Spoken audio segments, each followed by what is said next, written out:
90% SMM mutaxassislar qiladigan xatolar haqida gaplashamiz. Assalomu alaykum. Meni ismim Kamila, lekin Instagram olamida meni Kamele SMM nomi ostida tanishadi. 6 yillik tajribaga ega SMM mutaxassisman va 2025-yildan boshlab xalqaro toifadagi SMM mutaxassisga aylandim. Hozirgi paytda KBM Agency SMM agentligining asoschisi va rahbariman. Demak, 90% SMM mutaxassislar qiladigan xatolar haqida bugun sizlarga aytib bermoqchiman. 5-si eng katta xatolardan biri, shuning uchun videoni oxirigacha ko'ring. Bu xatolar aynan O'zbekistondagi SMM rivojlanish darajasiga, loyihalarda bo'layotgan rezultatlarga salbiy ta'sirini ko'rsatmoqda va shu bilan birgalikda SMM mutaxassislarning daromadiga, ishlashiga, mijozlar bilan bo'lgan munosabatlariga ham kuchli ta'sir o'tkazmoqda. Shuning uchun birin-ketin ushbu xatolar haqida ma'lumot berishni boshlayman. Qani, ketdik. Birinchi xato: mijozlar bilan shartnomasiz ishlash. Ya'ni siz va mijozingiz o'rtasida dogovor yo'ligi. Nimaga bu narsa juda ham jiddiy xato hisoblanadi? Sababi, ish davomida ko'plab kelishmovchiliklar paydo bo'lishiga sabab bo'ladi. Chunki agarda siz so'zda kelishuv qiladigan bo'lsangiz, nimalar qilishingiz kerakligi, mijozni esidan chiqishi yoki mijoz sizga ishingizdan tashqari bo'lgan narsalarni bo'yningizga yuklab qo'yish holatlari bo'lishi mumkin. Natijani aniq belgilab olmaslik ham shular qatorida. Masalan, siz rezultat deb bitta narsani belgiladingiz, rezultat qildingiz, lekin klient sizga "Men rezultat ko'rmadim" deb va agarda siz pulni boshida olmagan bo'lsangiz, pulni to'lamaslik qaroriga ham kelishi mumkin. Ya'ni har xil shu kabi nizolarni olib kelishiga sabab bo'ladigan, ishingizda diskomfort, kelishmovchiliklarga olib keladigan narsa bu o'rtada shartnoma yo'ligi. Shunchaki shartnoma emas, balki unda har bitta ishingizni nimalar qilishingiz kerakligi, nima sizning mas'uliyatingizda, klient nima qilib berish kerak sizga, qanaqa natija bo'ladi loyihaga, siz nima uchun mas'uliyatni olasiz va shu kabi hamma bandlarni o'z ichiga kiritib olgan shaffof, ikkala tarafni himoya qiladigan dogovor bilan ishlash kerak. Agarda siz hali ham shu kungacha dogovorsiz ishlayotgan bo'lsangiz, iltimos qanaqadir nizo bo'lishini kutib o'tirmang va hozirdan o'zingizga shartnoma shablonini yaratish ustida ishlashni boshlang. Ikkinchi xato: bu rezultatni aniq belgilab olmaslik. Ba'zida mijozlar so'rashadi, rezultat bo'ladimi deb. Keyin siz aytasiz, "Ha, albatta, xudo xolisa bo'ladi, harakat qilamiz" deysiz, lekin rezultat deganda nima nazarda tutilyapti? Buni belgilab olishmaydi. Rezultat deganda har xil narsalar bo'lishi mumkin. Masalan, potensial mijozlar oqimini oshirish, sotuv bo'lish uchun, brend tanilishi, noodatiy kreativ kontent qilish, videolar rekomendatsiyaga chiqishi, ya'ni mijozlar har xil narsalarni o'zlari uchun rezultat deb belgilashadi. Agarda siz rezultatni aniqlab olmasangiz, siz o'zingiz to'g'ri deb bilgan rezultatni qilasiz, klient bo'lsa sizdan umuman boshqa rezultat kutgan bo'ladi va ertaga kelishmovchilik bo'lishi mumkin, mijoz siz bilan davomiy ishlamasligi mumkin. Shuning uchun rezultat deganda nima? Aniq, raqamlarda o'lchash mumkin bo'lgan, aniq baholash mumkin bo'lgan narsani belgilab olishingiz kerak. Shunda sizlarda hamkorlikda muammo bo'lmaydi. 3-chi eng katta xatolardan biri bu kontent ustida ishlayotganingizda strategiyadan foydalanmaslik. Ya'ni, agarda siz kontentni birovlarning reelslariga qarab, klientingizni konkurentlariga qarab, trendlarga qarab, nima rekomendatsiyada bo'lsa, nima uchayotgan bo'lsa, shunga qarab kontent qilayotgan bo'lsangiz, sizni ranjitishga majburman. Bu 80% holatlarda mijoz kutgan natijani bermaydi. Shunchaki nomiga kontent hisoblanadi va albatta strategiya bo'lmagandan keyin profildagi o'sish darajasini kamaytiradi. Xo'p, strategiya deganda nima nazarda tutiladi? Siz har bitta qilayotgan kontentingiz nima uchunligini tushunishingiz kerak. Nima maqsadda qilinyapti va mijozlarga qanaqa ta'sir o'tkazadi. Albatta, bu strategiyani qilish uchun siz chuqur analitik ma'lumotlarga ega bo'lishingiz kerak. Loyihani, bozorni ichiga kira olishingiz kerak proyekt olganingizda.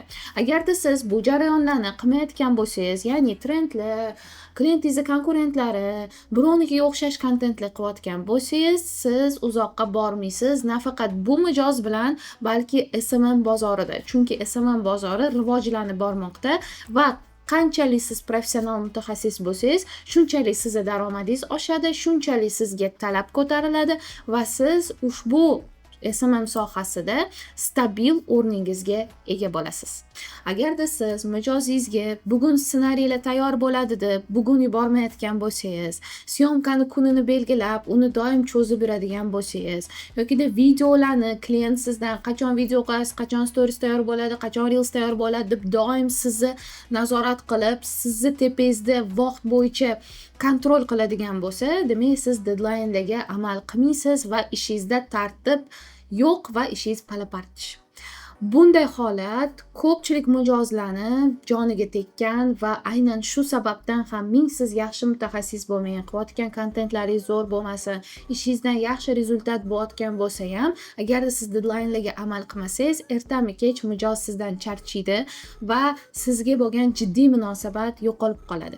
Chunki bo'ladi-yu, mijoz bilan ishlayapsiz, siz o'zingizning maslahatingizni, keling mana qilaylik, bunaqa qilaylik deganingizda, klient sizni gapingizni nazar pisand qilmasa, demak siz klient oldida sizga bo'lgan hurmat tushgan bo'ladi va eng hurmatni tushiradigan narsalardan biri, mutaxassisligingizga putur yetkazadigan narsalardan biri bu deadline'larga amal qilmaslik.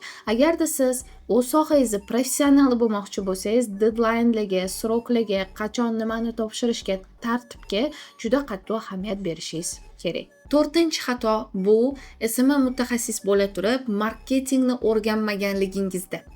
Nimaga marketing muhim?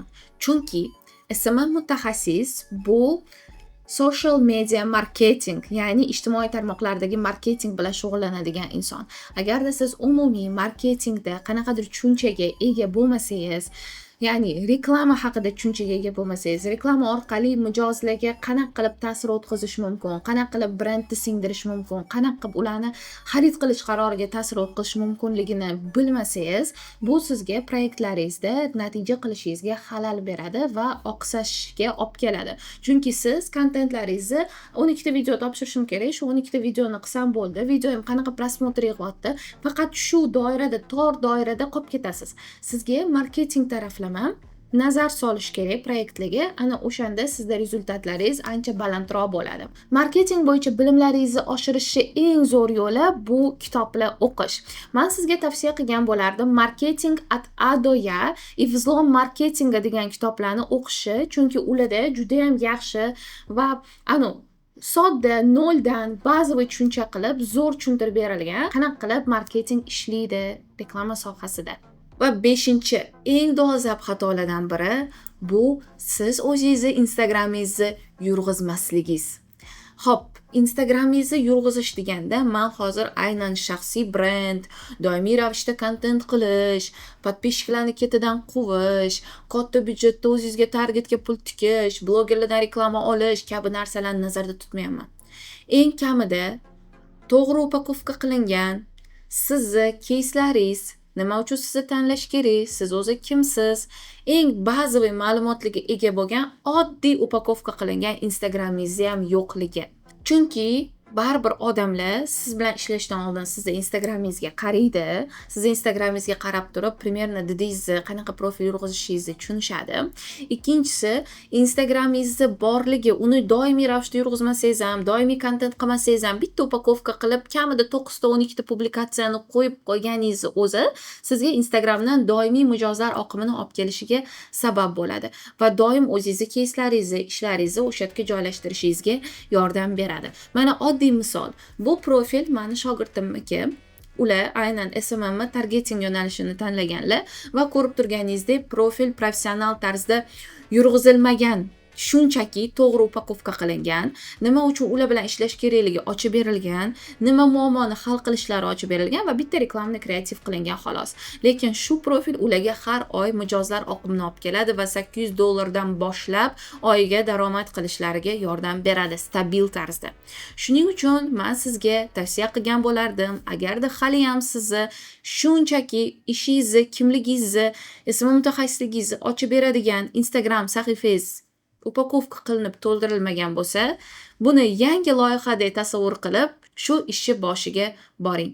90% SMM mutaxassislik qiladigan xatolar haqida gaplashdik. Izohlarda yozib qoldiring, nechta xatoni siz hozirgi paytda qilasiz va sizda bu xatoliklar bor.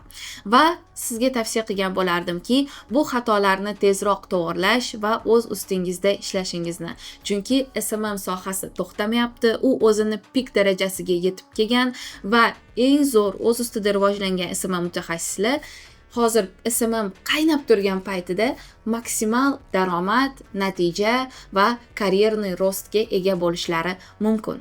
Agarda qaysidir muammolar ustida ishlashga qiynalayotgan bo'lsangiz, men sizni konsultatsiyaga taklif qilaman. Ushbu muammolar ustida birgalikda ishlaymiz.